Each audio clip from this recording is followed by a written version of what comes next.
আজকে আবারও আমরা মার্কেটের মধ্যে নিফটিতে দেখলাম একটা ফ্ল্যাট টু নেগেটিভ ক্লোজিং এলো। নিফটি 28 পয়েন্ট নিচে ক্লোজ হয়েছে, কিন্তু সেক্ষেত্রে আমরা ব্যাংক নিফটির মধ্যে একটা ভালো পারফরমেন্স দেখেছি। ব্যাংক নিফটি আজকে 482 পয়েন্ট পজিটিভে ক্লোজ হয়েছে।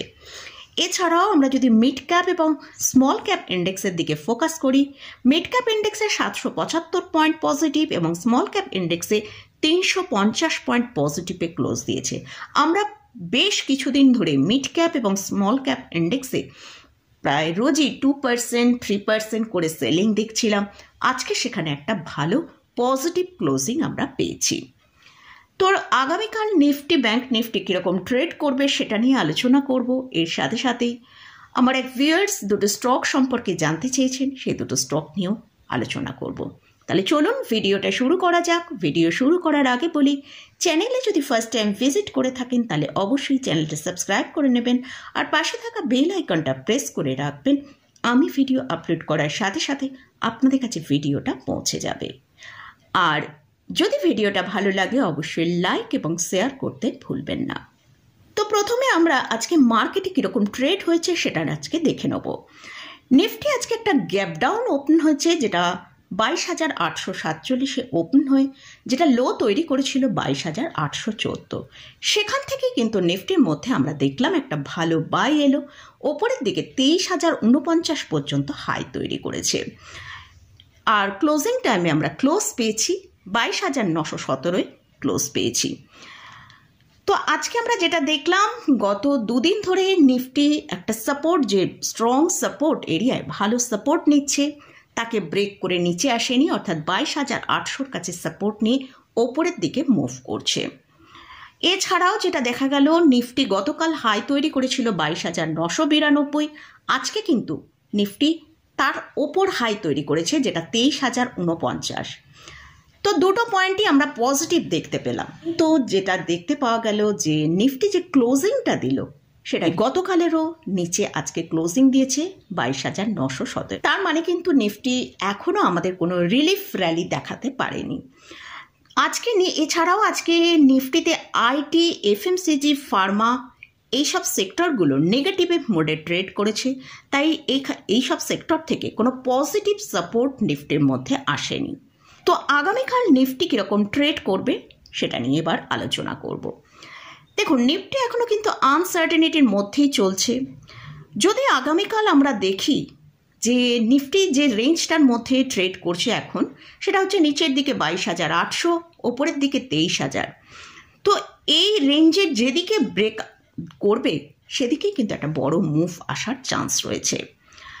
তো আমরা যদি দেখি নিফটি 23,050-এর উপর ট্রেড করছে, তাহলে নিফটি ওপরের দিকে 23,100 থেকে 23,150 পর্যন্ত ওপরের দিকে মুভ করতে পারে। আর যদি নিফটি তার যে স্ট্রং সাপোর্ট 22,800 তাকে ব্রেক করে নিচে ট্রেড করে, তাহলে নিচের দিকে আমরা 22,700 থেকে 22,650 পর্যন্ত নিচের দিকে আসতে পারি। আর নিফটিকে যদি বাই করতে হয় তাহলে কিন্তু তার সাপোর্ট এরিয়ার কাছে এলে, অর্থাৎ 22,800-র কাছাকাছি যদি আমরা পাই, সেখানে কিন্তু একটা ভালো বাই অপরচুনিটি হতে পারে। আর ওপরের দিকে 23,000 থেকে 23,050 এই জায়গায় এলে কিন্তু সেল করে বেরিয়ে চলে আসতে হবে। তো মোটামুটি এটা গেল নিফটি নিয়ে আলোচনা করলাম। এবারে আসছি ব্যাংক নিফটি। ব্যাংক নিফটি কিন্তু নিফটির থেকেও আজকে ভালো একটা পারফরমেন্স করেছে। ব্যাংক নিফটি আজকে তার যে আপার রেঞ্জ 49,500 তারকে ব্রেক করে একটা ভালো আপসাইড দেখিয়েছে, যেটা হচ্ছে 49,628 এবং ক্লোজিংও আমরা পেয়েছি 49,570-এ। তো আগামীকাল যদি ব্যাংক নিফটি 49,600-র ওপর ট্রেড করতে থাকে, তাহলে কিন্তু ব্যাংক নিফটির মধ্যে ভালো র্যালি আসতে পারে, যেটা ওপরের দিকে 49,800 থেকে 49,950 পর্যন্ত মুভ করতে পারে। এছাড়াও আজকে ব্যাংক নিফটির যেটা স্ট্রং সাপোর্ট সেটা হচ্ছে 48,800। তো আমরা দেখেছি আজকে যে লোটা তৈরি করেছিল 48,804, তো ওই জায়গায় থেকে সাপোর্ট নিয়ে কিন্তু ব্যাংক নিফটি আজকে ভালো পারফরমেন্স করেছে। তো ব্যাংক নিফটির ক্ষেত্রে যদি আমরা ব্যাংক নিফটিকে যতক্ষণ 49,000-এর ওপরে ট্রেড করবে, আমরা কিন্তু ব্যাংক নিফটির মধ্যে ভালো পারফর্ম দেখতে পাবো। যদি আগামীকাল ব্যাংক নিফটিকে আমরা কোনো কারণে ৪৯,৩০০ থেকে ৪৯,২৫০-এর কাছে পাওয়া যায়, সেক্ষেত্রে কিন্তু একটা ভালো বাই এরিয়া হতে পারে। আর ব্যাংক নিফটি ৪৮,৭০০-কে ব্রেক করলে তবেই কিন্তু ব্যাংক নিফটির মধ্যে সেলিং আসতে পারে। তো মোটামুটি এটা গেল নিফটি এবং ব্যাংক নিফটি নিয়ে আলোচনা করলাম। আর এরপরে দুটো স্টক নিয়ে ডিসকাস করব। ফার্স্ট যে স্টকটা নিয়ে আলোচনা করছি সেটা হচ্ছে নেটওয়েব টেকনোলজি ইন্ডিয়া লিমিটেড। স্টকের কারেন্ট প্রাইস চলছে ১৪৭৪ টাকা। স্টকটা পরপর ৮ দিন সেলিংয়ের পর আজকে আপার সার্কিটে ট্রেড করেছে, 10% আপার সার্কিটে ট্রেড করেছে। তো এটা একটা স্মল ক্যাপ ক্যাটাগরি স্টক। এই স্টকের মধ্যে আমরা ভালো ক্র্যাশ থ্রো দেখেছি, যেটা স্টক তার হায়ার লেভেল থেকে, যেটা 17ই ডিসেম্বর 2024-এ তৈরি করেছিল ৩,০৬০ টাকা, সেখান থেকে স্টকটা 57% কারেকশান দেখিয়েছে। 18 ফেব্রুয়ারি 2025-এ আমরা যে লোটা তৈরি করতে দেখলাম সেটা ১৩০৫ টাকা। লাস্ট এক বছরের যদি পারফরমেন্স দেখি, সেখানে আমরা দেখতে পাচ্ছি স্টকটা 83% র্যালি দেখিয়েছে। এই স্টক মার্কেটে লঞ্চ হয়েছে জুলাই 2023-এ। তো জুলাই 2023 থেকে জানুয়ারি 2025 পর্যন্ত যদি স্টকের পারফরমেন্স দেখি, সেখানে আমরা দেখতে পাচ্ছি 225% র্যালি দেখিয়েছে। তো স্টকের জন্য যে সাপোর্টটা ছিল ১৩০০ টাকা, সেখান থেকে কিন্তু একটা সাপোর্ট নিয়ে স্টকটাকে আমরা দেখছি ওপরের দিকে মুভ করছে। এই company high end computing solution provider company. এদের মার্কেট ক্যাপিটালাইজেশন ৮,৩৫৪ করোড়। এটা একটা স্মল ক্যাপ ক্যাটাগরি স্টক। এটা আইটি সেক্টরে বিলং করে। কারেন্ট পি হচ্ছে 82.6, মিডিয়ান পি থেকে অনেকটা নিচে এখন ট্রেড করছে। স্টকের আরওসি হচ্ছে 38.4%, আরওই হচ্ছে 29.3%। এটা একটা অলমোস্ট ডেট ফ্রি কোম্পানি। এদের লাস্ট 5 ইয়ার্সের প্রফিট গ্রোথ যদি দেখি, সেটা 95% CAGR. Positive case flow trade করছে। মার্চ 2024-এ 83 করোড়ের মতন এদের ক্যাশ ফ্লো দেখাচ্ছে।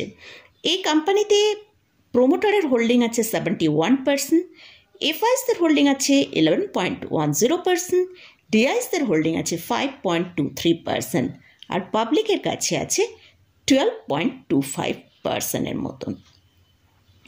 তো এই কোম্পানি যদি আপনার হোল্ডিংয়ে থাকে তাহলে অবশ্যই হোল্ড করা যেতে পারে, কারণ এটা একটা ফান্ডামেন্টালি গুড কোম্পানি।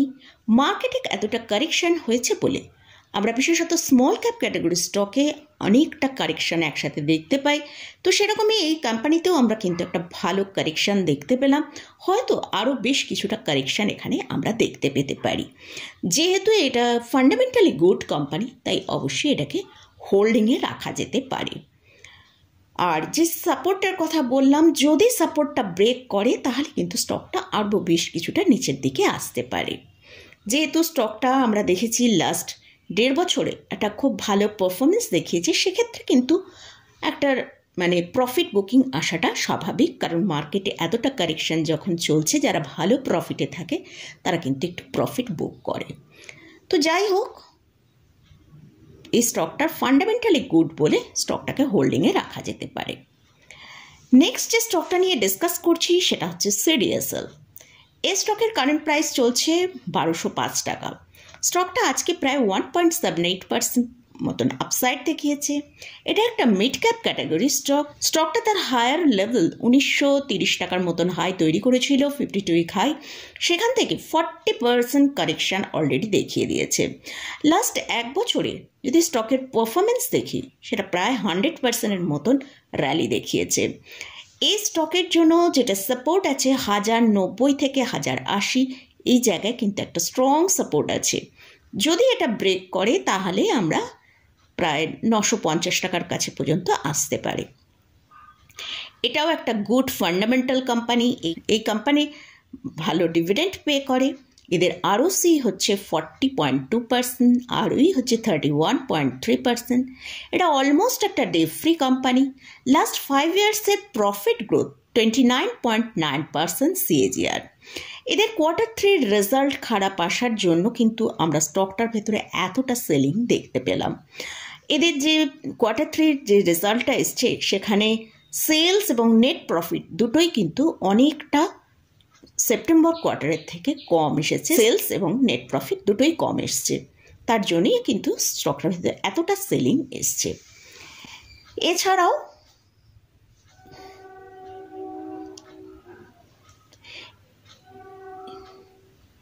এই কোম্পানির রিজার্ভ কিন্তু একটা ভালো রয়েছে, যেটা 1320 করোড়ের মতন রিজার্ভ রয়েছে।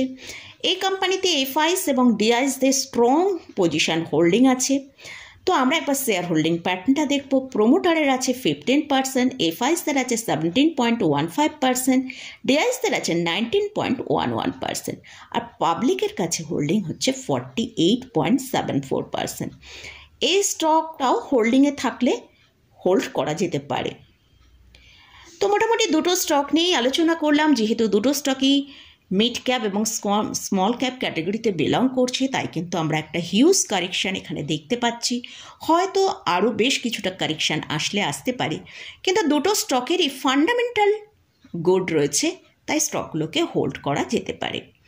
তো এখানে এই যে স্টক এবং ইন্ডেক্স নিয়ে আলোচনা করলাম, এই স্টক এবং ইন্ডেক্সে কোথাও কোনো রেকমেন্ডেশন নেই। যদি কোনো স্টকে বা ইন্ডেক্সে বাই করতে চান তাহলে অবশ্যই তার আগে চার্ট অ্যানালিসিস করে নিয়ে তারপর বাই করবেন। তো মোটামুটি আজকের মতন ভিডিওটা এখানেই শেষ করছি। ভিডিওটা যদি ভালো লাগে অবশ্যই লাইক করবেন, শেয়ার করবেন, সাবস্ক্রাইব করবেন। ধন্যবাদ।